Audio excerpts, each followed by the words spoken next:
Next time there is a youngster near with you and you shout at them to get off their phone, get off their computer, get off their tablet, don't do that, because they might be on the verge of making themselves a proper fortune.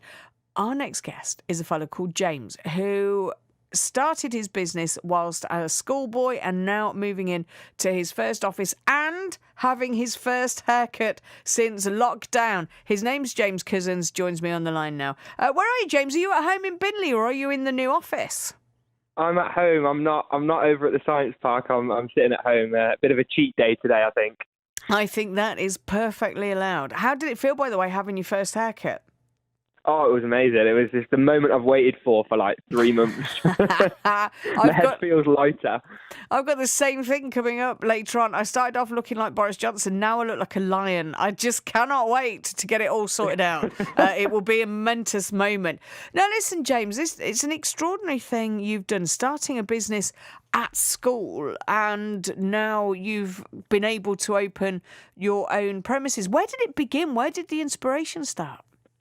So I think I kind of grew up watching YouTubers, and there's that thing nowadays, everyone wants to be a YouTuber when they grow up. And I sort of thought, nothing stopped me from doing this. So I started my own YouTube channel. Loads of my friends, we all kind of got involved and had our own channels. And then we were playing games and stuff like that. And then I've always been passionate about technology. So I started making technology videos, and that's where it started. I wouldn't quite say took off, but you could see it was picking up a little bit of traction. Yeah. And then as time went on, and we're talking a couple of years here, and the channel got bigger, and I'm approaching my GCSEs, and there's brands offering to fly you out somewhere, or send you product, or do sponsorships with you. That's when you kind of look at it and go, oh wow, okay, this could be something. How does it work as a business? Because I know my nieces, for example, they are glued to various YouTube channels. Toy reviews, that's number one that they love. And number toy two, reviews are huge. Yeah, toy reviews are massive. And there's another one where they like watching people play a game called Hello Neighbour, where you creep around people's houses. It's just the wrongest thing in the world. How do you make money out of that? How does it work as a business? So there's a few angles, and it really depends as well how big your channel is and what industry and what genre of videos you make. So for me, it's YouTube will pay me directly for any of those ads that you get before the video, and you click skip ad and you like, get rid of this pesky thing, So they pay you a small sum for that, and you kind of go 50-50 on it with YouTube. And then once you get bigger, brands will actually directly approach you and want to work together on projects. So they might send you free products, which you can then go and sell on, or they might actually send you products and pay you to make videos on them, pay you to turn up to events. And those are the deals that can be quite lucrative. Wow. You must have been like the most popular boy in school, were you? I wouldn't go that far. I think, as a lot of my friends kind of were shocked by the YouTube thing, and it kind of became normal to them eventually. It's like, oh, James, he does the YouTube channel, he makes a bit of money and has a good time and has a bit of an unusual living, I guess. It isn't. There must have been a point for your parents where you're doing GCSEs on the one hand. On the other hand, you're making money. You've created a business out of a YouTube channel. Did they keep saying, right, you've got to get off your computer now, you've got to concentrate on your exams? And you were going, well, actually, no, because this is going to be my living. Was that hard? Yeah, it was a bit kind of 50-50. I think the GCSEs were less clear cut. It was, I really needed to get good GCSE grades and needed to focus on them. And I've always been transparent with them about the money and the opportunities, and they're not hands-on, but they're very aware of what goes on. But actually, when it got to my A-levels at Caledon back in May, so just over a year ago, that was a situation where, my parents sat down with me and went, you need to try hard on your A-levels, but you can't stop the YouTube. You can't just put the YouTube to one side, because, that's a massive opportunity. And at that point, the numbers it was pulling in were really were numbers that you'd graduate uni and get a postgrad job on. So it was actually a case of don't work too hard on your A-levels. Concentrate on your business, son. Don't worry about that. And from there, you've gone on. This is bucking the trend. And James, I think, was really proud of you, because Coventry is... Well, do you know what? Cov's the home of innovation. It's the home of reinvention. And that's what we need to do. There's no point in folding your arms and saying, well, it's a real shame because the shops are closing and the factories are closing and whatever. You go out and find something new to do. And that's what you've done, sort of cornering a market.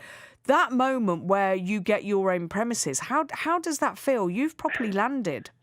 Yeah, it's kind of insane. I mean, I'm really lucky where I am at, the University of Warwick Science Park. The facility is really good and stuff, but it is just around the corner. So my commute to work, I joke with my family, I can't actually finish a song in the car by the time I get to work. And, I should walk, but it is a surreal feeling, walking up the stairs and then opening your door to your office.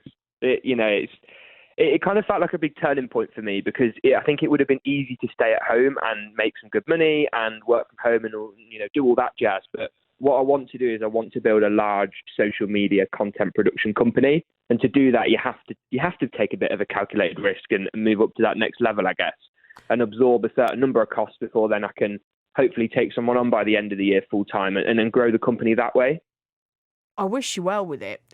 How do you? Because it must be quite daunting though, because I mean you're obviously way more intelligent than most people I know.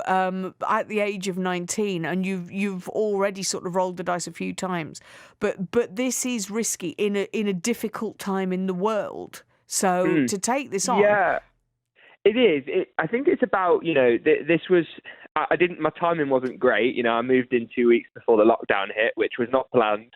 And as it turns out, it was the best decision moving into the office I could have made because all my parents and my family came working from home or studying from home, and I need quite a sterile studio environment, as I'm sure you know, to actually make this content. But I think it's a massively growing sector, and you have to be a bit sensitive because the world is going through a very difficult time right now. But the online space is where the spend is going. If it's coming away from traditional billboard advertising, it's going online. And I think that's a pattern that it's a growing industry and you just have to run with it while the opportunity's there, I think. Listen, there's movement forward, and you're on the bus, which is brilliant. We wish you every success. Keep us posted, won't you? It'd be brilliant to see. I will, of course. How you go. And congratulations on A, being a brilliant businessman, and B, having a haircut. Thank you very much. Yeah. I'm not sure which I envy the most. James, thank you so much for joining us. James Cousin from Binley, from Geeker Media. How amazing is that? This is what we do. And just, there's been so much talk, hasn't there, about helping young people in the last few days, when it comes to the job market.